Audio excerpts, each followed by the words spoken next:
Good morning. Lousy day outside, lots of rain. But we haven't had a lot of rain yet this year, so I guess I shouldn't complain. Probably need it.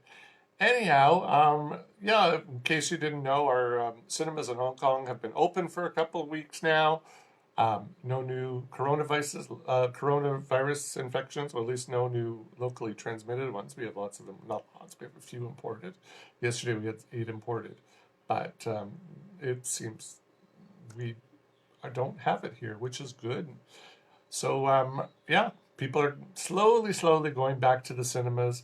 Unfortunately, there's not a lot to see yet because Hollywood and many other countries are shut down in their production. So the distributors here are bringing out things that are in their catalog that they haven't shown to us yet. So some hits, some misses. But this is a good week. But before I talk about what's in the cinema, let me talk about one thing that's on Netflix, which is well worth your time. And it's called Becoming. It's the documentary of former U.S. First Lady Michelle Obama as she embarked on she was on her 34-city book tour a couple years ago to promote her memoir of the same name, Becoming.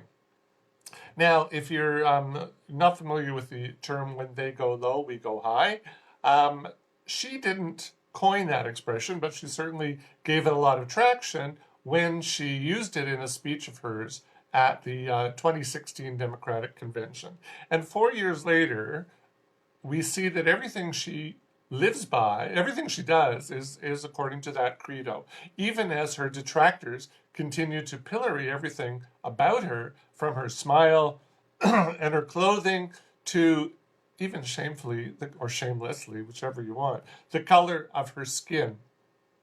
Now, even though she is taking the high road, it seems to be because or even though, thankfully, everything she's doing is paying off, and she remains an immensely popular and highly respected figure everywhere in the world outside of the Fox News orbit.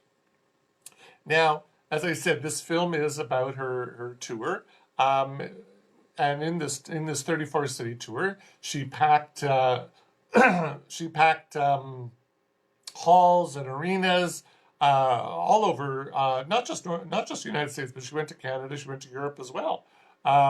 And she talked about growing up on Chicago's South Side, meeting her husband, Barack Obama, becoming the First Lady of the United States, inspiring young people to discover their own voice, and perhaps most importantly, remaining grounded throughout and ensuring that their daughters, her and Barack's daughters, remain grounded as well. Now, in this film, it's by award-winning filmmaker and cinematographer Nadia Hallgren. She did a documentary a few years back called She's the Ticket. Nadia followed her on the tour. They interviewed her and her family and her friends. So Barack Obama's in it very briefly. And the daughters are in it also very briefly, but interviewing her handlers and capturing a few intimate behind-the-scenes moments with both her fans. I'd say, yeah, young and old. Now, this is the third film by Obama's aptly named company called Higher Ground Productions. Their first production, which was called American Factory, took home an Oscar earlier this year for Best Documentary Feature. Very dry this morning. Wow. You'd think with the humidity I shouldn't be dry, but I am. Now, cynics will call this film a 90-minute infomercial or 89-minute infomercial for Mrs. Obama's potential run for a political office. Now, while Hallgren certainly softballs her portrait of the First Lady here, Mrs. Obama has said on multiple occasions that and she also does in the film, that she and her husband are quite happy to forge a new path for themselves that doesn't involve another stint in the White House. So she's basically saying no.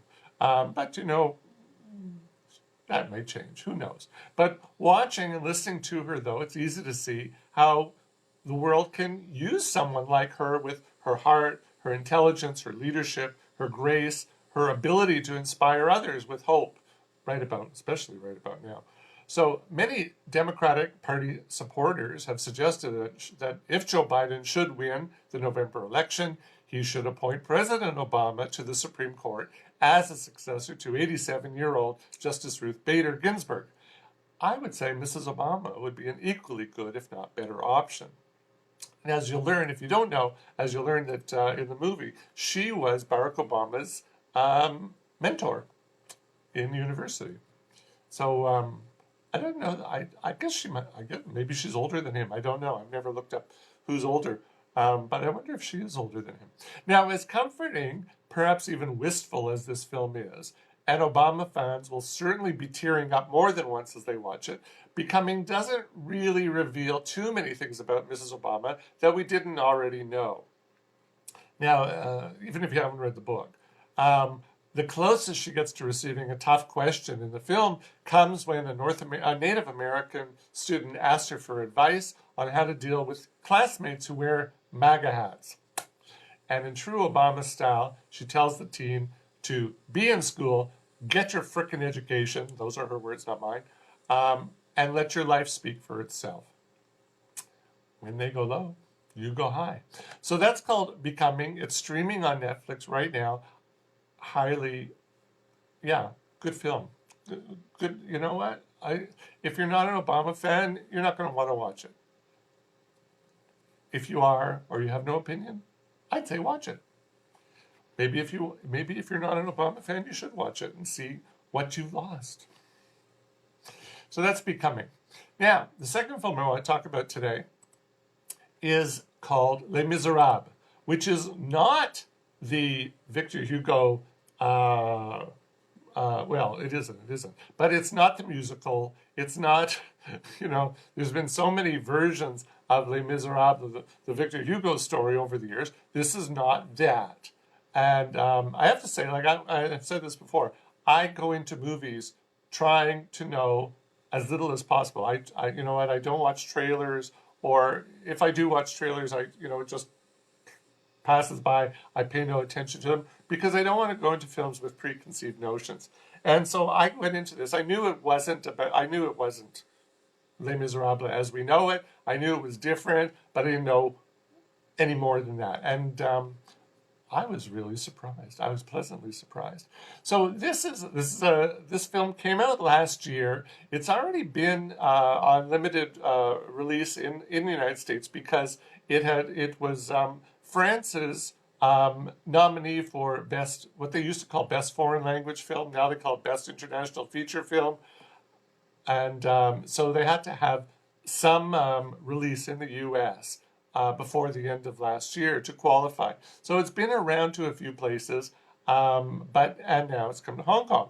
So this is a very interesting film. It's by French filmmaker Laj Ly, L-Y. This is his first feature film. He's made some documentaries. He's made a short film. He actually even made a short film of this a few years ago, and clearly people liked it and said, you need to expand this into a feature film. And he's done that.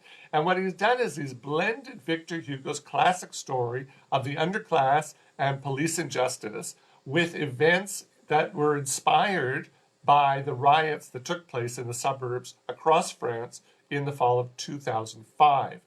And this is a fictional story, but inspired by real events. Okay, and what it is it's squad leader Chris, who's played by a fellow by the name of Alexis Menenti, who I believe this is his first film, but he also shares screenwriting credit along with Lee and somebody by the name of Giordano Ghetterlini. So the three of them wrote this script, and I do believe this actor was in the short film of the same name.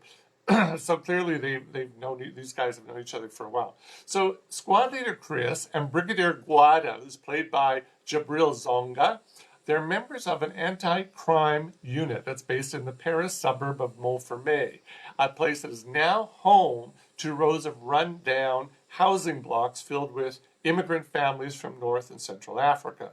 It's the Wild West out there, as different groups all jockey for control. You have the mayor, somebody called the mayor, who's not the mayor, he's the mayor, who regularly shakes down neighborhood outdoor bazaar stall owners, if they're seen to be too successful, making too much money, he shakes them down, gets the money out of them. There's the Muslim Brotherhood who try to keep the local boys in check while they indoctrinate them at the mosque. There's a restaurant owner who turned to Islam while in prison, but he still, I guess he probably was Muslim even before he went to prison, but now he's devout. But he still holds tremendous influence in the community. There's the go-to guy who gets called to fix other people's messes, and there's more. And on one steamy summer day, as it begins, Chris and Guada are joined by a new member, Ruiz, played by Damien Bonnard. He recently moved to Paris from the provinces, and you'll find it in the film why. Now, the men drive around the neighborhood, giving Ruiz the lay of the land, and it's not long before Chris shows Ruiz that he's not all that different from Hugo's Inspector Javert. In Chris's mind, he is the law, and the law is just. So, there is, even though, not only even though, it does share the name of Victor Hugo's story, and for very good reason. He is a modern-day Inspector Javert. And it takes place in Montfermeil. Now, news quickly comes that the Romani circus, they use the word gypsy, but we know now that gypsy is a derogatory term, so I will use the politically correct term Romani circus, that their lion club has been stolen, and tempers begin to flare with the circus owner threatening to return with his guys and shoot the area up if the cub isn't brought back immediately. Now, Chris tracks the cub to a local boy who's always getting himself into trouble. And when they try to snatch the boy up, chaos ensues and the situation goes terribly wrong. But that's not the worst of their problems. Another boy, they learn, has filmed the incident using his drone. So now the chase is on to get the drone's memory card before any of the other power players in the neighborhood do. That's what the film is about. Well, there's a lot more than that, but I'm not going to tell you what it is. You've got to watch the film to find out. Now, Les Misérables shows that although plenty has changed in Montfermeil in 150 years, not much has changed at all. Plus ça change, plus la même chose. Gone are the bawdy taverns and the university students who dream of a brighter future, but the class divide is just as wide as ever. Now, Lee shoots the film in a near documentary style. There's times you're going to think this is a documentary. It is so authentic. There's plenty of close-ups, and this is really part of the strength of the film is the filming and the editing, the cinematography, the editing, the acting is fabulous. The story is great, but the cinematography and the editing are really, really good. That you're going to think that it's real. And a lot happens in the film's 103 minutes. There isn't one wasted shot. The film begins showing the boys of Montfermeil celebrating France's 2018 World Cup victory with the rest of Paris. And you're watching this, at least I was watching this thinking, okay, what does this have to do with anything? And as the story unfolds, we come to understand that although these boys are born in France and they see themselves as being French, in Chris's eyes and other people's eyes, they're not, and they never will be. And Lee, who's himself the son of immigrants from Mali, who grew up in Montfermeil, he knows firsthand what this feels like. Apparently, I was talking to a colleague after the film, and Lee had spent some time in jail. He was one of these kids. He got himself into trouble a lot as a kid. He spent some time in jail, and when the movie became successful, there were people in France saying, oh, he's a criminal, blah, blah, blah. So it's not that far away from the truth of what goes on there. Now, unlike Hugo's version, Les Misérables provides no solutions and no happy or not even a bittersweet ending. But it does offer up a very prescient quote from the noted author as a postscript. And I'm not going to tell you what the quote is. You've got to watch the movie to see the quote. This movie is really gritty, but it's powerful as all heck. And the story will certainly stick with you long after the movie ends. Afterwards, the lights came up and I turned to my colleague and I went, wow. And I just went, wow. I was really, it took me, a couple minutes to process what I had just seen. It's a very, very powerful film. Needless to say, the film won the jury prize at last year's Cannes Film Festival. This is the guy's first feature film, and it wins the jury prize at the Cannes Festival. It also took home 4 Caesars. It took home Best Film, Most Promising Actor, which was Alexis Manenti, who was the fellow who played Chris. That's why I think it must have been his first feature film. Best Editing, well deserved. Audience Award as well. This was last February. And as I said, it was also France's entry for the Best International Feature Film at the Oscars. And of course, it lost out to Parasite. Um, Very, very good film. The film opened yesterday here in Hong Kong. If you're thinking, should I go back to the cinema? Is there anything worth seeing? This film is worth seeing. It is really, really good. Powerful. Powerful, powerful stuff. And if you're still stuck inside, it's also available on Amazon Prime. Well, that's it for today. I'm not going to be doing this next week. I'm going to be busy doing something else, but I'll be back in 2 weeks. So be safe, be good, wear your mask, wash your hands 20 times a day, and have fun. See ya.